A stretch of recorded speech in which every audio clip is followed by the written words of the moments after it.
Hello students, बच्चों कैसे हो।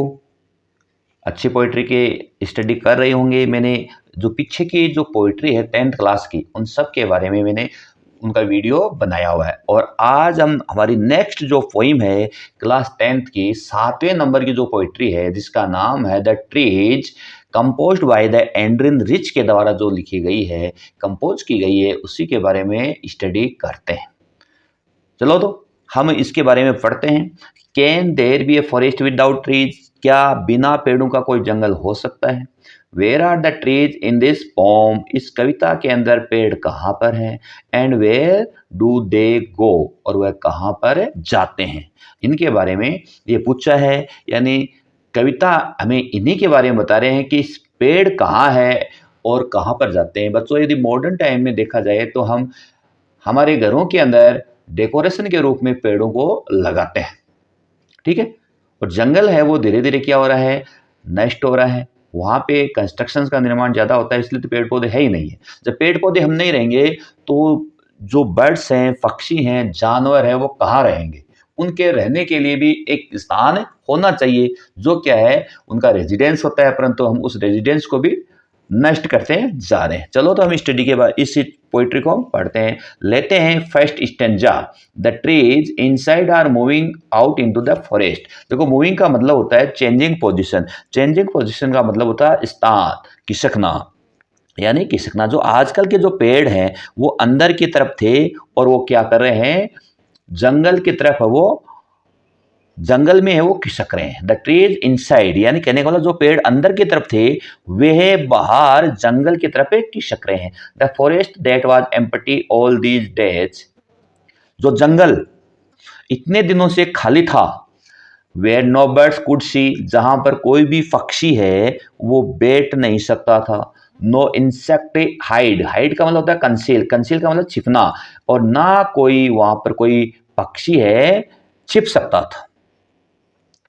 No sun bury its feet in shadow. देखो, यहां ब्यूरी का मतलब होता है हाइड, और बरी का मतलब होता है हाइड, हाइड का मतलब होता है छिपाना या दफनाना, इसको हम कहते हैं। और कोई सूर्य अपने किरण रूपी पेड़ जो छाया में है वो छिपा नहीं सकता था, अर्थात इतनी ज्यादा जंगल नहीं होंगे तो कहां छिपाएंगे। The forest that was empty all these nights will be full of trees by morning. जो जंगल है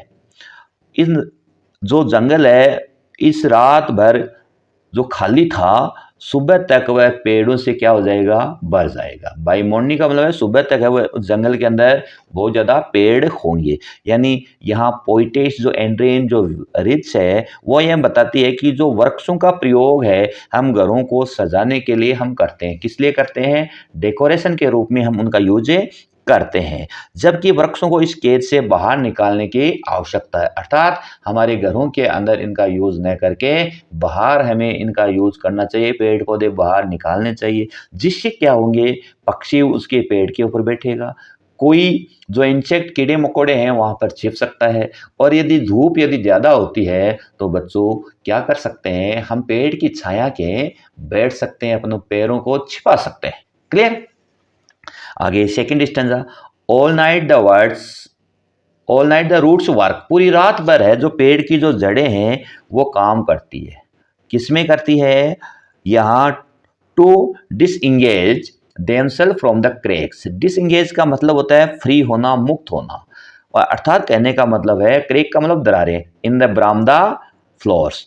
कहने का मतलब ये है कि जो सारी रात है वो जड़ें बरामदे के फर्श की दरारों में स्वयं को मुक्त करने का कार्य करते रहते हैं। अर्थात पेड़ पौधे हम वहाँ लगा रखे हैं तो नीचे यदि पक्की जमीन यानी वहाँ पर बरामदार ऐसे मान लो है और उसमें यदि जगह नहीं है तो वहाँ से जड़ें क्या है उधर से निकलने की कोशिश करते हैं, जिसके द्वारा क्या होता है, the leaves strain forward the glass. जो पत्तियां हैं वो स्ट्रेन करती है, स्ट्रेन का मतलब है वो प्रेशर करती है, उन पे दबाव पड़ता है। पत्तियां है वो शिष्य की तरह दबाव डालती है। एंड स्मॉल ट्विंग स्टिप विथ एक्जर्शन, और एक्जर्शन का मतलब होता है एफर्ट होता है, और स्टिप का मतलब होता है गेट फ्री होना, अर्थात ऐंठ जाना। और जिसके कारण जैसे वो प्रेशर वो डालती है तो छोटी छोटी जो टहनियाँ है अपने एफर्ट्स के कारण है वो ऐंठ जाती है। अर्थात आगे वो ग्रोथ नहीं कर सकती। Long cramped bowl shuffling under the tree like newly discharge patient half dazed moving to the clinic. देखो यहाँ डिस्चार्ज का मतलब होता है सेंड अवे भेजना, है ना, और पेशेंट जानते हो रोगी होता है, और हाफ डेज्ड का मतलब होता है कंफ्यूजन होता है, अर्ध निंद्रा के अंदर होता है। यानी लंबी जो हमारी है लॉन्ग क्रेम, जो लंबी टंक शाखाएं हैं वो छत के नीचे रगड़ खा के यानी सपलिंग करते हुए, रगड़िंग करते हुए, है ना, जो खिसकते हैं, कहने का मतलब जो खिसकने का ऐसा है, तो खिसक कर इस प्रकार से वो चलती है जैसे कि मानो कि वहां पर क्लिनिक के दरवाजे से बाहर जो आते हुए अभी अभी जो डिस्चार्ज हुए हुए कुछ जो पेशेंट है, मरीज है, वो आते हैं, उसी प्रकार से ऐसा होता है। कहने का मतलब है कि यदि पेशेंट है हॉस्पिटल के अंदर, यदि पेशेंट है उनको अभी अभी डिस्चार्ज किए हैं, तो कुछ पेशेंट है वो अनकॉन्शियस होते हैं, हाफ, है ना, तो उनको चलने का उठने का थोड़ा सा है वो यानी वो फील नहीं करते, उनको पता नहीं था, अननोन से रहते हैं, तो उस, है ना, तो ऐसे वो चलते रहते हैं। तो उसी प्रकार से यदि पेड़ है जो घरों के अंदर लगाए हुए हैं, तो वहां पर यदि पक्की जमीन है, वहां पर आंगन है, फ्लोर है, तो उससे वहां से बाहर निकलने के थोड़ी सा यदि स्पेस भी होता है तो उधर से निकलते हैं, तो वो काफी एंटते हैं, उनको प्रेशर आता है, तो फिर वो निकलते समय है वो अपनी ग्रोथ है वो पूरी नहीं कर सकते। I sit inside doors open the बरामदा राइटिंग लॉन्ग लेटर्स। कहने का मतलब है बरामदे की ओर खुलने वाले दरवाजे को खुला रखकर अंदर बैठी हुई हूँ। आई सिट इनसाइड यानी मैं अंदर बैठी हुई हूँ, किसमें, डोर्स ओपन ऑफ द बरामदा, जो क्या है हमारा जो बरामदा है उसकी साइड में जो दरवाजा खुलता है उस साइड में मैं अंदर बैठी हुई। राइटिंग लॉन्ग लेटर्स, और क्या कर रही हूँ, लंबे लंबे पत्र लिख रही हूँ।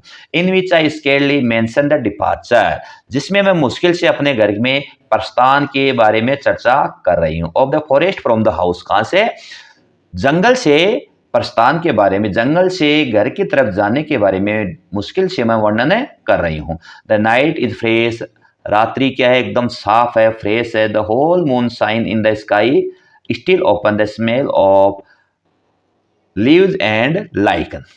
देखो लाइकन क्या होता है बच्चों, काई होता है, या हम कह सकते हैं सेवाल। Still reaches like a voice into the room, अर्थात एकदम जो क्या है नाइट बिल्कुल फ्रेश है, चंद्रमा अब है वो खुले आसमान में क्या कर रहा है, शाइनिंग कर रहा है।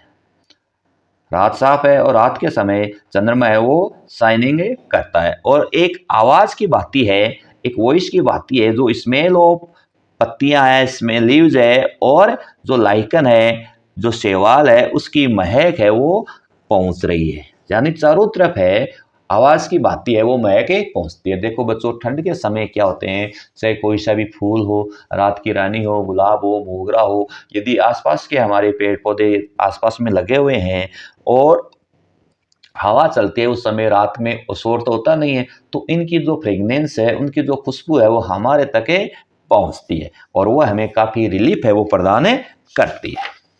अगला यदि हम स्टेंजा की बात करें तो my head is full of whispers. Whispers का मतलब यहाँ बच्चों कानाफूसी करते हैं, फुसफुसाट होते हैं। विच टुमारो विल बी साइलेंट, कह रहा है कि मेरे दिमाग में बहुत, मेरे सिर के अंदर बहुत फुस यानी मेरा सिर है फुसफुसाटों से, कानाफूसी से भरा हुआ है, और वह कल तक क्या हो जाएगा, साइलेंट हो जाएगा। सुनो, लिसन, मेरी बात सुनो आप। द ट्रे इज ब्रेकिंग, यानी ग्लास इज ब्रेकिंग, यानी ग्लास का मतलब शीशा है वो टूट रहा है। And the trees are stumbling forward, और जो रात में क्या कर रहे हैं, into the night, the trees are stumbling forward into the night, रात में पेड़ लड़खड़ाते हुए आगे बढ़ रहे हैं। स्टम्बलिंग का मतलब स्टेगर करना, लड़खड़ाना। विंड्स रस टू मीट देम, देखो रस का मतलब यहाँ पर है मूविंग विथ ग्रेट स्पीड, यानी तेज गति से, हवाएं हैं वो तेज गति से क्या है, चलती है, और ऐसा लगता है कि जैसे वो मिलने के लिए तेजी से वो चल रही हैं। The moon is broken like a mirror, और चांद है वो शीशे की भांति है, वो क्या कर रहा है, ब्रोकन हो रहा है, टूट रहा है। It fishes flesh now in the crown of the tallest oak, oak का मतलब बच्चों क्या होता है, बलूत का पेड़ होता है, अर्थात इसके टुकड़े हैं, चांद के जो टुकड़े हैं अब सबसे लंबे बलूत के पेड़ के ताज में चमक रहे हैं। तो कहने का मतलब है हमारी जो पोएटेस है, कवित्री है, वो हमें ये कहती है कि उसका जो मस्तिष्क है सेवालों की फुसफुसाहट और पत्तों की सरसराहट से क्या है, कंप्लीटली भरा हुआ है, जो कि क्या है, क्लियर नहीं होगा। अर्थात ये जो डाउट्स हैं वो क्लियर हो जाएंगे। कल रात्रि में वृक्ष है वो जंगल में चले जाएंगे और जंगल में पेड़ों के छत्र से चंद्रमा है कांच की तरह से टूटा हुआ आपको दिखाई देता है। यानी जो बलूत का जो हमारा पेड़ है, वृक्ष पर चंद्रमा ऐसे दिखता है कि जैसे कि मानो मुकुट में उसके टुकड़े चमक रहे हों। अर्थात बलूत का पेड़ ऊपर है, काफी लंबा होता है और वहां पर चंद्रमा को दिखाया गया एक मुकुट के रूप में। तो इस प्रकार से एंड्रे निल्स के द्वारा एक पोइट्री है जो बहुत ही शानदार पोइट्री है, उसके बारे में हमने पढ़ा। अब यदि बच्चों यदि चैप्टर हमारा ये कंप्लीट हुआ है तो अब हम इसके बारे में क्या करेंगे, कुछ हमारी जो फिगर ऑफ स्पीच है जिसको हम बोलते हैं पोएटिक डिवाइस, क्या बोलते हैं, पोएटिक डिवाइस, उनके बारे में स्टडी करते हैं। तो पोएटिक डिवाइस की यदि बात करें तो सबसे पहले बच्चों हम करते हैं राइम स्कीम। राइम स्कीम है इस चैप्टर के अंदर नहीं है, कोई भी राइम स्कीम नहीं है, इररेगुलर है। क्या है, इररेगुलर है। क्लियर, इसलिए राइम स्कीम का काम तो यहां कंप्लीट होता है। फिर हमारा आता है, देखो बच्चों, एलिट्रेशन।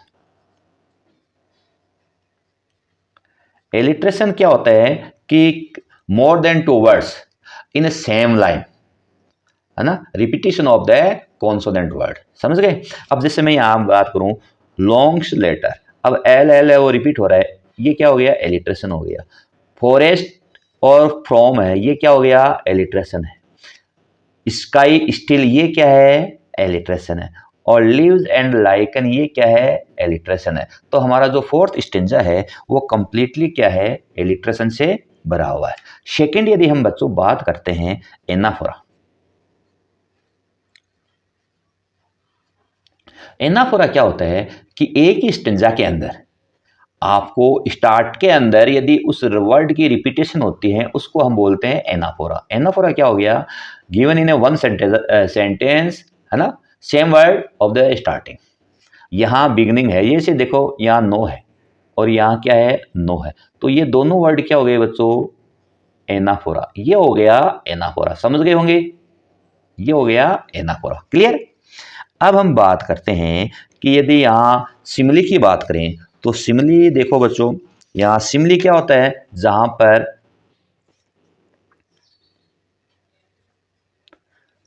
एज और लाइक का यूज हो, एज और लाइक का यूज। यहां देखो बताया हुआ है the moon is broken like a mirror. अब चंद्रमा है वो कांच के समान टूट रहा है, ऐसे थोड़ा होता है टूट जाता है, नहीं होता ना, इसकी कंपैरिजन इसको किया गया तो लाइक आया, तो इसलिए यहां पे क्या है, ये सिमली है, यानी मून को कंपैरिजन किया गया है, किससे, मिरर से किया गया है।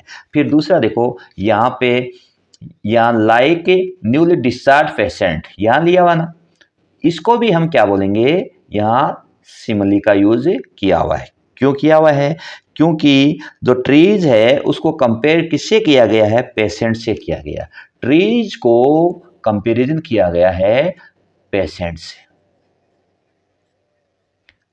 क्लियर।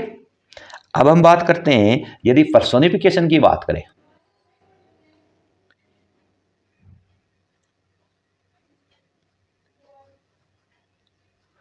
पर्सोनिफिकेशन की यदि हम बात करते हैं तो पर्सोनिफिकेशन का मतलब हो गया मानवीयकरण। अर्थात किसी ह्यूमन बीइंग का या नॉन लिविंग का ह्यूमन बीइंग के साथ में यदि कंपैरिजन किया जाता है तो उसको हम बोलते हैं पर्सोनिफिकेशन। यहां देखो सन ब्यूरी बरी it's feet in a shadow, ये लिखा हुआ है, यानी सन हैज बीन पर्सोनिफाइड। यहाँ सन को किसको किया गया है, सन को पर्सोनिफाइड किया गया है ना।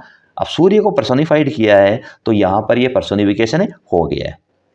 दूसरी बात यहाँ पर यदि बात करें, जैसे यहाँ बाउज है ना, ट्विंग्स है, और ट्विंग्स और बाउज को यहाँ पर जो पर्सोनिफाइड किया गया है, ये दोनों क्या है, पर्सोनिफाइड किया हुआ है। टहनियाँ होती है ना, छोटी छोटी टहनियाँ हैं, तो यहाँ पर इनको पर्सोनिफाइड किया हुआ है।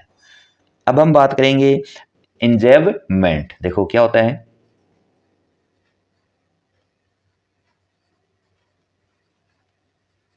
इंजेबमेंट में क्या होता है, continuation of a sentence to the next line, यानी लगातार यदि कोई एक ही स्टेंजा के अंदर है, उसका मीनिंग आगे कोमा का यूज ना हो, फुल स्टॉप का यूज ना हो, दूसरी लाइन के अंदर यदि उसका अर्थ बताया जाता है तो उसको हम क्या बोलते हैं, एंजेबमेंट। यहां देखो, इसकी यदि हम बात करें द लीव्स, यहाँ इस लीव्स से यदि बात करें, द लीव्स से लेकर यहाँ देखो, इसको यदि यहाँ तक यदि हम बात करते हैं हाफ डेज तक, यहाँ तक ये आता है, तो इसमें यहाँ कोमा का यूज नहीं हो रहा है और पूरे इस 4-5 लाइनों का एक साथ में इनका मीनिंग निकलता है, इसलिए इसको हम बोलते हैं, क्या बोलोगे, एंजेबमेंट इसको कहा गया है।